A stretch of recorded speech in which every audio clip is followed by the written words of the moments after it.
O empreendedor não é o que não tem problemas, para você que está nos ouvindo. É o cara que tem problemas, mas resolve mais rápido os problemas, contorna mais rápido as situações. Os problemas fazem parte da alavanca do crescimento. É ele que te projeta.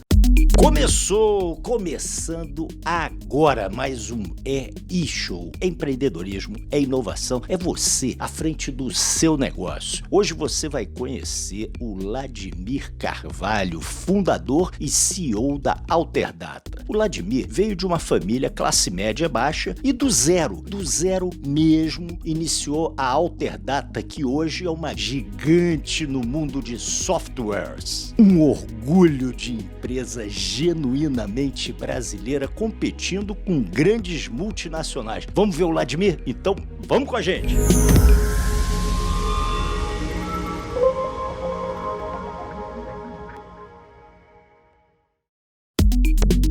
Estamos aqui com Ladimir Carvalho, o homem da Alterdata.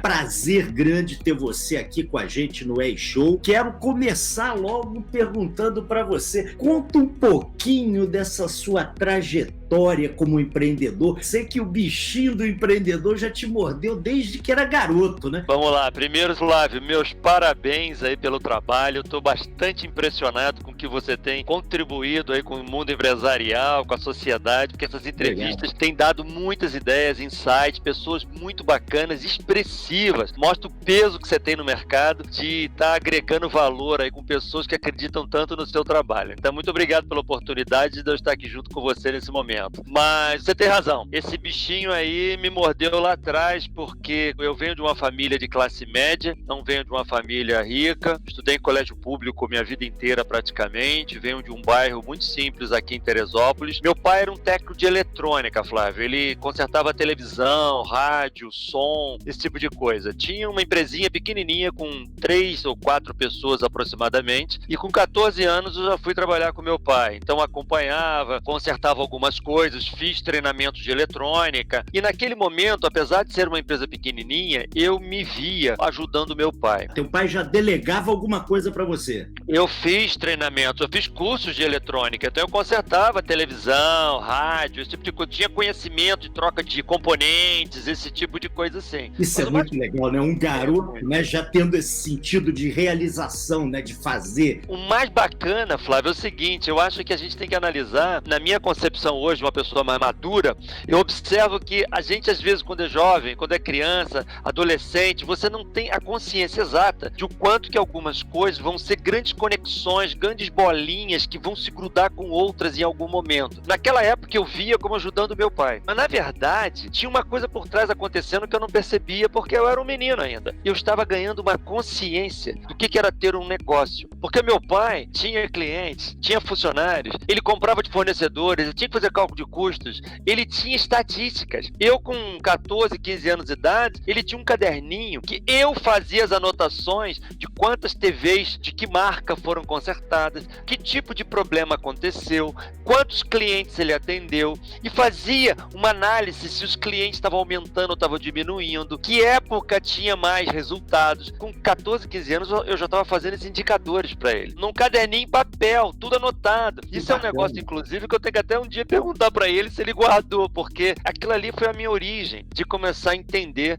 o que são KPIs, o que são indicadores de performance, né? A relação de atendimento a cliente, porque numa loja pequenininha, você tem cliente feliz, tem cliente infeliz, tem cliente que reclama, tem cliente que elogia, você começa a lidar com essa situação e isso passou a ser muito importante para mim, né? Quando eu estava para fazer o vestibular, queria fazer engenharia eletrônica, porque eu estava na minha cabeça que era importante aquela coisa que eu gostava, que eu queria ser engenheiro eletrônico. No colégio, eu sempre fui muito bom em matemática, física, química, eram as matérias que eu mais me identificava. Nunca gostei muito de português, literatura, inglês, não me identificava. Então eu queria fazer engenharia. Só que eu vim de uma família de classe média, como eu comentei. Quando eu fiz o vestibular, eu não passei para uma faculdade gratuita. Uma federal, uma estadual, a UERJ na época, a UFRJ, a UF, eu não passei para elas. Passei para a primeira opção das particulares, que foi a Gama Filho. Eu não tinha condições de ir. Meu pai não tinha condições de pagar, eu teria que morar no Rio de Janeiro. Nessa época eu estava morando em Teresópolis, eu tinha que ter apartamento, alimentação, a faculdade era muito cara, horário integral, não podia trabalhar, não consegui. No ano seguinte, fiz cursinho. Estudei demais, mas trabalhando o dia inteiro, estudando à noite, e fiz novamente vestibular, não passei de novo para uma federal. Naquela época, engenharia era muito concorrido,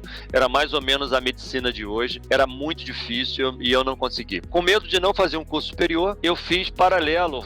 Fora do Sesgran Rio, eu fiz a UCP em Petrópolis e passei muito bem passado para Direito. Olha o que aconteceu, Flávio. Um garoto que gosta de matemática, física e química, que odeia português e literatura, vai parar dentro de uma faculdade de Direito. Os primeiros 6 meses eu dormia chorando de cair lágrimas todos os dias, porque eu trabalhava durante o dia com meu pai, à noite pegava uma Kombi, que não tinha ônibus aqui em Teresópolis para Petrópolis à noite, era uma Kombi só de estudantes, que saía 5h30 da tarde, ia para a faculdade, saía 10 e pouco, 11 horas da faculdade, chegava meia-noite e pouco em casa, todos os dias, encarando essa serra cheia de neblina aqui para fazer uma faculdade que eu não gostava. Primeiros 6 meses eu dormia chorando todos os dias, que eu estava fazendo o que eu abominava, porque dentro de uma faculdade de Direito, o que mais a gente tem lá dentro? Português e literatura. E para piorar, filosofia e sociologia. Ou seja, era tudo que eu não gostava. Na verdade, eu comecei a perceber que aquela situação que eu estava vivendo, apesar de eu não gostar, ela estava me transformando numa coisa que era muito interessante. Eu estava virando uma pessoa mais anfíbio, uma pessoa que tanto nada quanto anda na terra. Porque eu tinha conceitos matemáticos fortes e eu estava ganhando habilidade de argumentação, oratória, comunicação, o que eu não tinha naturalmente. Complementando a sua formação, né? Exatamente. É muito importante que a gente perceba nas histórias de vida das pessoas que às vezes um veículo só, uma habilidade única, um único canal que você siga não é suficiente para o sucesso. O sucesso está em você juntar outros elementos que te complementam e faz uma pessoa um pouco mais híbrida, uma pessoa um pouco mais genérica, vamos dizer assim, complementando aquela ciência que você escolheu. Isso para mim foi muito importante.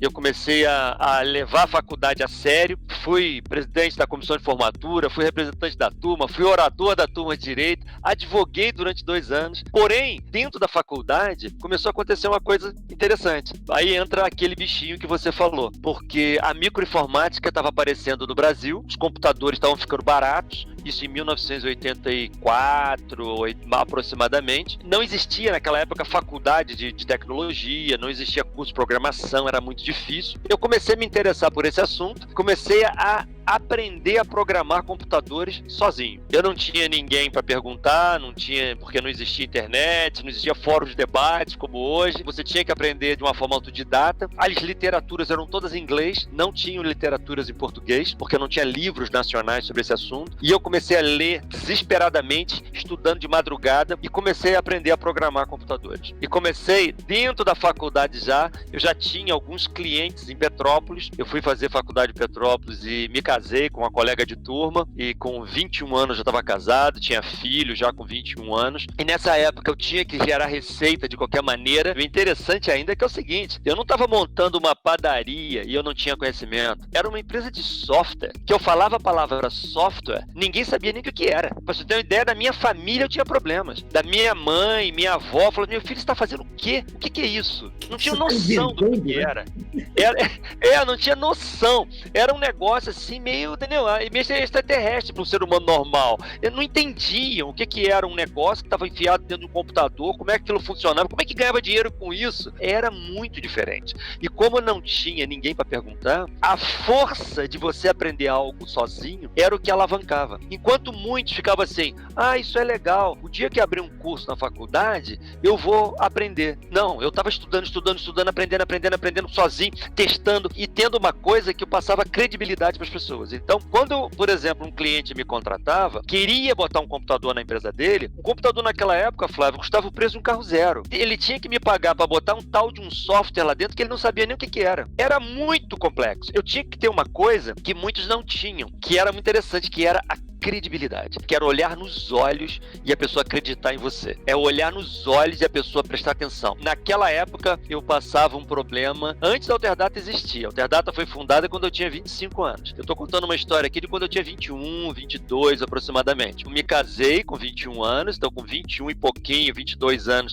já tinha uma filha. Com 24, já tinha a segunda filha. A Alterdata foi fundada quando eu tinha 25. Então, nessa fase, eu tava com criança pequena em casa, trabalhando como um louco para gerar receita para casa, numa profissão que era direito misturado com informática, cabeça toda confusa do que eu ia fazer da minha vida, se eu seguia na área de direito ou não, tendo que decidir um monte de coisa. Foi uma fase muito difícil. E ainda tinha um outro problema. Eu sempre tive, Flávio, uma aparência de menino, desde garoto. Eu tenho hoje 57 anos e... Ainda tem. Hoje eu até gosto de ter uma aparência um pouquinho mais jovem, porque eu tenho 57, mas quando eu tinha 25, 24, eu tinha uma aparência de 15. Não tinha barba, era muito magrinho. E isso era um problema, porque quando eu chegava numa fama, eu me lembro de um caso que foi muito interessante, que eu estava fechando um negócio com uma empresa lá em Petrópolis, uma fábrica bem grande, e eu estava negociando com o dono da empresa. E um belo dia, chegou o sócio dele, que eu não conhecia. E eu estava sentado, esse pessoa que eu conhecia na mesa dele, o outro entrou em pé, e o sócio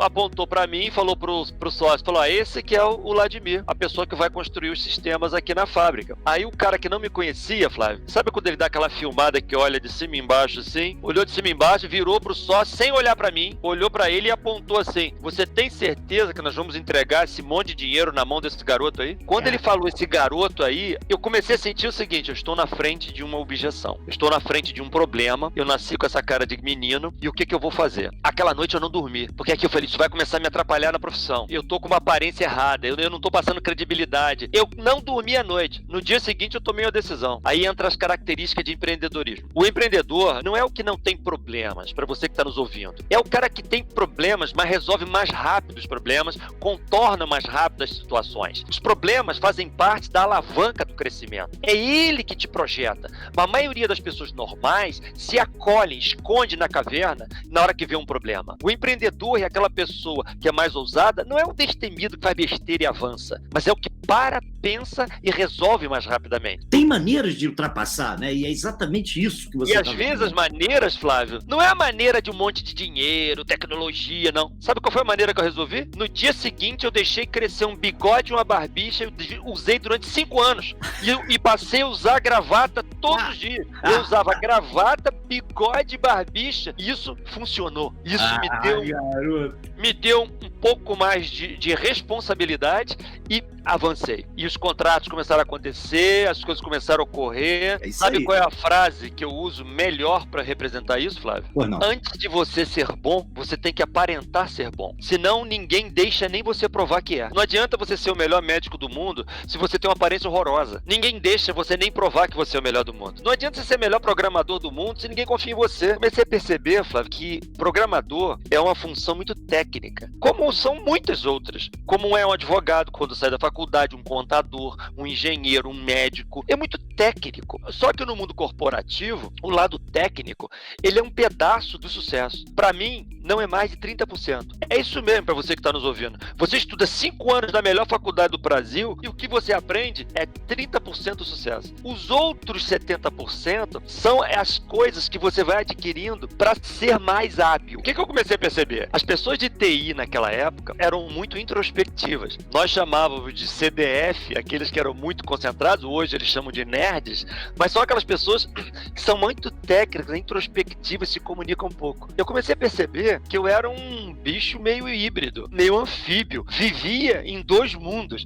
Ao mesmo tempo que eu era matemático da área de tecnologia, eu tinha feito direito, participado de oratórias, debates fortes. Eu comecei a usar essa grande habilidade. Comecei a falar em público. Com 22 anos eu fiz curso de oratória. Eu estava fazendo treinamentos de marketing. Eu estava estudando vendas. A maioria da minha área estava lendo só livros de tecnologia, só estudando software, linguagem, banco de dados. Eu não. Eu estava tentando complementar o meu conhecimento com outras coisas. Flávio, com 24 anos eu fazia palestra para 1.000 pessoas, falando para empresários o que estava acontecendo no mercado de tecnologia. Ninguém que eu conhecia da área de tecnologia fazia isso. Quem fazia isso eram pessoas de outras ciências, mas não da área matemática e tecnologia. Aquilo começou a fazer minha carreira decolar. A Alterdata hoje tem 1.800 colaboradores e tem 50 mil clientes ativos. Eu estou vendo nos meus clientes quem está acertando, quem está errando, características de comportamento que estão funcionando. Então, quando eu vou para uma palestra, eu não estou inventando um negócio que eu acho, não. Eu estou concretamente mostrando uma coisa que eu estou percebendo no mercado. Isso tem outro valor, né? E naquela época, isso já acontecia. Então, deixa eu aproveitar aqui e te interromper um pouquinho. Já que você colocou números, nós vamos colocar, inclusive, vamos colocar aqui para que as pessoas possam acompanhar. Você falou que você tem 50 mil clientes ativos, é isso? Isso. Né? Exato. Então, esse é um grande número, né? Quantas unidades de negócio no Brasil, no todo o território nacional? 100 unidades de negócio. Dentro desses 50 mil clientes, Flávio, tem seres humanos operando os sistemas. Isso dá aproximadamente 1 milhão de usuários diários de nossos produtos. 1 milhão de seres humanos têm contato com nossos softwares. É um universo de coisas, assim, muito grande. E isso tem um aspecto interessante como negócio, que nós somos a 5ª maior empresa de software do país, pelo ranking da revista Exame, que é o ranking mais importante do Brasil. Mas o mais interessante, que mais me impressiona, não é isso. Na verdade, quando você tem uma escala desse tamanho, você se torna um grande laboratório de análise e percepção. A gente lida com centenas de segmentos. A gente está entrando, por exemplo, agora no setor de food, de restaurantes. Do ano passado para cá, nós estamos atuando no setor de software para restaurantes. Isso está sendo um grande laboratório. Eu estou entendendo a cabeça do dono do restaurante, como é que ele age, quais são os problemas dele, como é que ele pensa, como é que eu tenho que fornecer ferramentas para ele resolver os problemas dele. Então, a gente começa a ver essa escala toda e começa a entender claramente qual é o melhor caminho para um lado, qual é o melhor caminho para o outro. Então, isso é uma coisa que eu adoro, né? Estudar negócios para encontrar soluções através de tecnologia. Eu não quero que a Alterdata seja percebida como uma empresa que fornece software. Eu quero que ela seja percebida como uma empresa que fornece solução para o cliente ficar mais rico, ganhar mais dinheiro, ser mais eficiente. Para isso, eu tenho que entender a dor dele. Isso é uma coisa que eu sou apaixonado. Ontem, por exemplo, eu trabalhei 13 horas, que eu sentei aqui nesse escritório, eu estou em home office nesse momento, sentei aqui 7h30 da manhã, terminei a última live, era 9h30 da noite. Tinham 50 empresários ali, eu discutindo com eles, o que eu estava percebendo que era importante eles mudarem no negócio deles para terem mais sucesso. Isso é muito bacana, né? E eu acho que desde aquela origem, isso sempre foi uma coisa que me motivou muito no início da minha carreira e ajudou a companhia a decolar expressivamente, né? A gente já saiu várias vezes como melhor empresa para trabalhar do país, do Great Place to Work. A gente tem uma preocupação muito grande com pessoas e a gente tem um desafio, Flávio, que é muito curioso, que eu acho que para uma live como essa, contando a história, é muito interessante, né? Você pensa o seguinte, Flávio, em 1980 e pouco, a Alterdata é de 89. Então vamos falar que eu comecei a trabalhar em 84, aproximadamente, 89 a empresa foi fundada. Se a Alterdata tivesse nascido em São Paulo, Rio de Janeiro, Belo Horizonte, ela teria um mercado de milhões de empresas em volta dela que poderia contratar serviços. Ela poderia ter milhares de profissionais para vir trabalhar na empresa. Mas a Alterdata nasceu em Teresópolis, Petrópolis, uma cidade com 200 mil habitantes, que a principal economia da cidade é a agricultura. Aí você pensa o seguinte, como é que você monta uma empresa de tecnologia em 1990 aproximadamente para trabalhar numa cidade que a economia principal é a agricultura? Turismo é o segundo. Como é que faz isso? Como é que motiva as pessoas? Como é que capacita as pessoas? Na minha cabeça, desde a fundação da empresa, ela nasceu em Petrópolis em 89, 2 anos depois eu trouxe ela para Teresópolis, que eu sou teresopolitano, e na minha cabeça naquela época eu não podia esperar ninguém vir pronto, não podia, porque eu não tinha, eu tinha que ser formador de pessoas. Então, desde a fundação da empresa, a gente sempre contratou caráter e não conhecimento. Conhecimento a gente dava, caráter eu não treino, já vem de casa. Então, desde a fundação a gente olhava caráter, postura, comportamento, conhecimento técnico, eu treino. Com entender de informática, eu faço. Então, eu sempre fui, pessoalmente, um formador de pessoas. Só que naquela época a empresa não tinha dinheiro, era dura, ela tinha uma série de problemas que as coisas não aconteciam. O que eu fazia para dar treinamento para eles? Eu ia a São Paulo, ia ao Rio de Janeiro, fazia o treinamento que eu achava que era importante,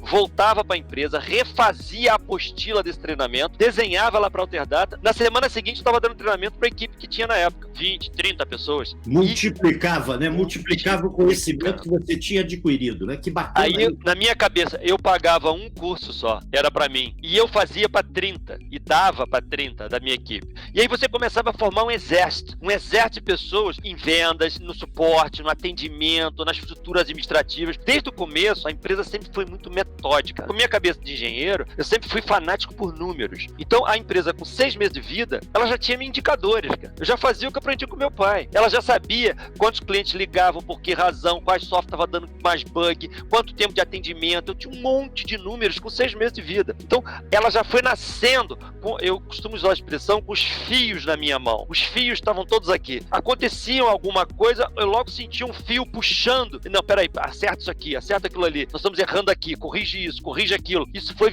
se tornando um DNA da companhia, né? Eu acho que isso sempre foi muito importante. E um outro elemento que eu acho que nessa gestão de pessoas é relevante é o comportamento do líder, né? O comportamento do líder, e acontece comigo uma coisa que eu não sei explicar, bem desde garoto, que é muito curiosa, e eu não sei se tem a ver com essa maneira com que eu me preocupo com pessoas e tudo, porque, Flávio, tem umas coisas que a gente não sabe explicar, mas quando eu tinha 12 anos, eu comecei a jogar futebol aqui na cidade, eu fui artilheiro da cidade 5 anos seguidos. Eu era centroavante aqui, campeonatos aqui na cidade. E eu não sei porquê, dos meus 12 anos até os 18 aproximadamente, me botavam como capitão do time. Eu não entendia isso. Aí eu fui pra faculdade, me colocaram como representante de turma. Aí me botaram como presidente da comissão de formatura. E eu não entendia isso. Eu vou morar num prédio, me botam de síndico. Eu já recebi um monte de convites para ser candidato a prefeito da minha cidade, que eu fujo, o tempo inteiro eu fujo. Há uma coisa atrás de você liderar pessoas que eu entendo que é uma parte é nata e uma parte é capacitação. Eu acho que eu consegui juntar as duas coisas, porque eu tenho um negócio que é um pouco nato e uma outra coisa que foi desenvolvida, que foi estudando, lendo, me aprimorando. Eu me lembro com agregando conhecimento, agregando... Curioso é que com 20 e poucos anos, por exemplo, eu estava lendo sobre Enneagrama. Eu estava lendo sobre Enneagrama, que é comportamento, perfis comportamentais. Com 20 e poucos anos, eu estava estudando comportamento para entender o seguinte: como é que eu tenho que influenciar pessoas? Eu passava uma coisa na minha cabeça naquela época, Flávio, assim, por que tem professores que o conteúdo é fraco e todo mundo gosta dele? Por que tem professor de faculdade que ele tem um conteúdo muito forte e todo mundo não gosta dele? Por que tem líderes que fazem desastre na humanidade, como Hitler, e aquele monte seguia ele? Por que um religioso aqui na América Central, falando, ele convenceu 200 pessoas a se suicidarem? Qual é o poder que existe na comunicação e na influência das pessoas? Isso passava na minha cabeça com 20 anos. E eu comecei a ler sobre neurolinguística, PNL, ler livros como Enneagrama, li livros de psicologia, sociologia, tudo com 20 e poucos anos. E comecei a entender o seguinte: peraí, as pessoas são diferentes, cada um tem um perfil, cada um enxerga valor de um jeito. Isso hoje é muito fácil de entender, porque é falado demais em um monte de lives. Agora eu tô falando de um menino com 20 anos há 30 anos atrás. Uma outra coisa importante, a sociedade hoje, ela tá mais acelerada. Então, naquela época, existia uma velocidade de transformação social que hoje está maior. Então, se você hoje não for curioso em excesso, a sociedade muda e você não percebe. E daqui a pouco, a sua empresa ficou para trás, a sua profissão não existe mais, a pegada do que você entregava, que dava certo, não dá mais certo. Então é muito importante que as pessoas que estão decolando na carreira prestem atenção no aspecto curiosidade. Leia, vai na internet, assiste uma live. Ah, essa live serve para nada? Serve. Escuta um pouquinho. Entenda o que está se transformando no seu universo.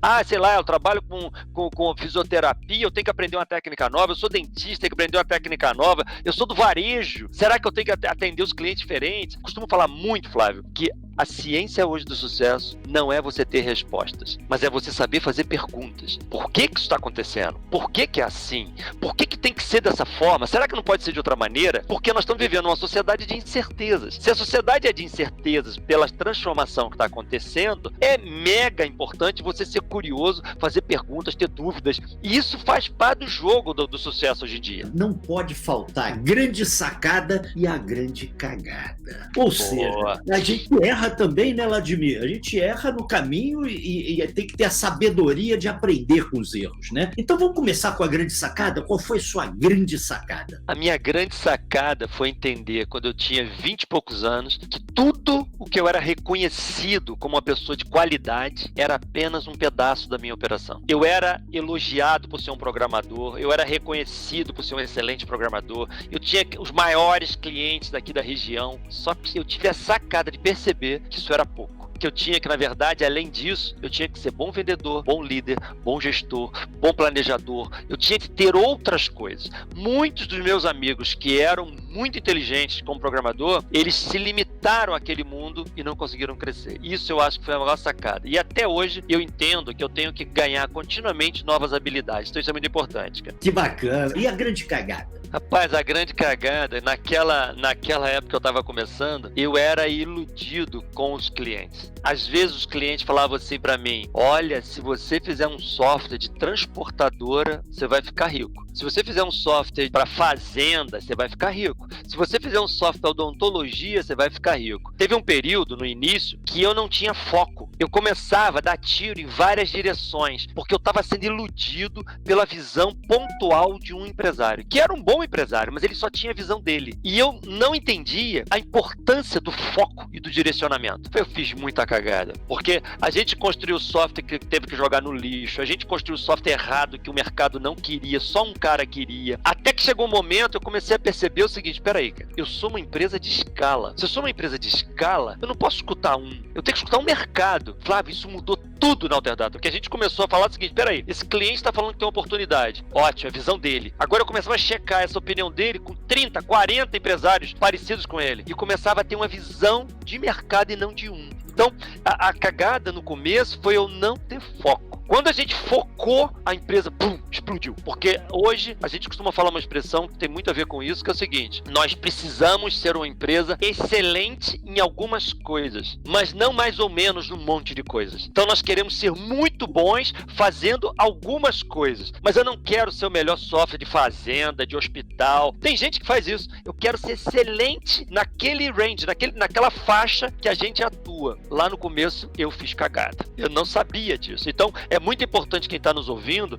entender o poder do foco, o poder do direcionamento. Eu acredito hoje muito mais num sniper que tem um fuzil do que um cara que tem uma metralhadora. A metralhadora que você dá tiro num monte de direções, gasta 1000 balas, acerta um. O sniper, atira e acerta o objetivo que você está querendo. Então, na Alterdata, a gente escolhe os alvos. Nós queremos segmento de supermercado, foco, tudo focado naquilo. Queria que você fechasse com 3 dicas assim que você acredita serem fundamentais para quem quer ou começar a empreender ou que já está empreendendo e quer se desenvolver. 3 dicas, manda lá. Maravilha. Eu diria o seguinte: se você tem um universo de coisas na sua frente que você quer crescer no seu negócio, independente do que você faça, está no varejo, está no serviço, não importa. É importante que você entenda 3 engrenagens. Nós não combinamos isso, mas ele falou 3 e exatamente 3 coisas que eu acho que são muito importantes. Primeira delas, você tem que ser muito bom em compreender que você não sabe nada, que você é um aprendiz contínuo, que você está aprendendo sua vida inteira. O aprendizado contínuo tem que fazer parte do seu DNA. Se você se acha conhecedor do teu setor, sabe tudo do teu setor, você começou a cair, porque todos os setores estão em transformação. Regra número 1, você não sabe nada e você tem que aprender a sua vida inteira. Regra número 2, se você acha que você é um ser único na sua organização, que você é Deus na sua organização, você está errado. Regra número 2 é você entender de pessoas. Você não consegue movimentar um exército se você não entender de seres humanos, se você não respeitar as pessoas,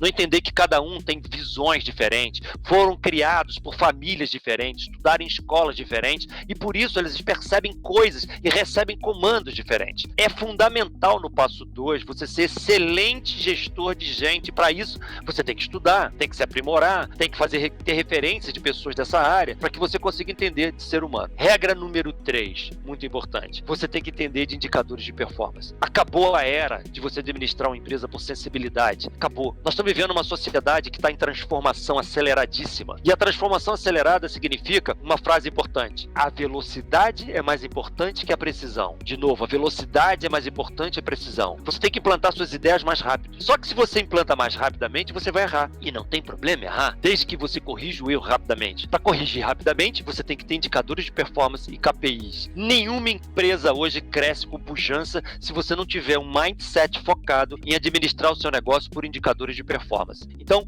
crie um método de indicadores, localize os maiores riscos do seu negócio, crie os seus indicadores e mantenha as suas bússolas em cima desses indicadores. Na medida que você vai crescendo, os indicadores vão aumentando. Se você está crescendo porque você está com a sua energia no balcão, na fábrica, você fazendo, mas não está controlando, a notícia que eu vou te dar é que você vai crescer e vai cair em algum momento. Então, use os indicadores como a tua mola de crescimento. Olha que maravilha, cara. Você deu um show, um show. Obrigado. Eu quero encerrar aqui, primeiro te agradecendo pelo seu tempo. Segundo, você realmente tem o perfil perfeito para esse nosso propósito aí, que quer inspirar jovens empreendedores e inovadores de todas as idades, né? Porque você tem empreendedores e inovadores de todas as idades. E esse é o nosso propósito, inspirar as pessoas a dar o primeiro passo e dar certo nos seus negócios. E você realmente deu um show aqui. Quero dizer aqui no ar, cara, você é show, meu amigo. Olha, parabéns. Obrigado, Flávio. Eu acho que a nossa sociedade, Flávio, precisa muito dessa inspiração, porque muitas pessoas que nascem em famílias pobres, de classe média, acham que quem está andando de BMW, de Mercedes na rua, é quem deu sorte na vida ou quem nasceu em família rica. Isso não é verdade. Nosso Brasil é um país de muitas oportunidades. Qualquer um que está estudando em colégio público tem condições de ter sucesso na vida, e nessa sociedade agora mais ainda. Porque eu acredito verdadeiramente que nós vamos ver nos próximos anos famílias quebrando o ciclo da pobreza. Porque hoje a informação é abundante. Quanto que a gente consegue aprender coisas com os canais e vídeos de YouTube, isso é muito possível hoje em dia, que no passado não era. Então hoje um menino de uma favela, Flávio, ele tem acesso a conteúdo de Harvard, porque a faculdade lá nos Estados Unidos disponibiliza coisa de graça. O garoto não precisa nem falar inglês, ele pode pegar o tradutor do Google, traduzir e aprender. Nós vamos ver meninos de famílias humildes trabalhando comigo, montando empresas, trabalhando com você, criando negócios, sendo empreendedores. Basta o seguinte, olha uma teoria que eu tenho tido, Flávio. Na minha época, quando eu estava no colégio, nós tínhamos um problema para ter. O problema era ter informação. A professora dava um trabalho para fazer, eu tinha que ir numa biblioteca pública, anotar à mão, depois datilografar para levar para o professor. Hoje, a informação é abundante. Hoje o problema não é mais ter. O problema hoje é querer.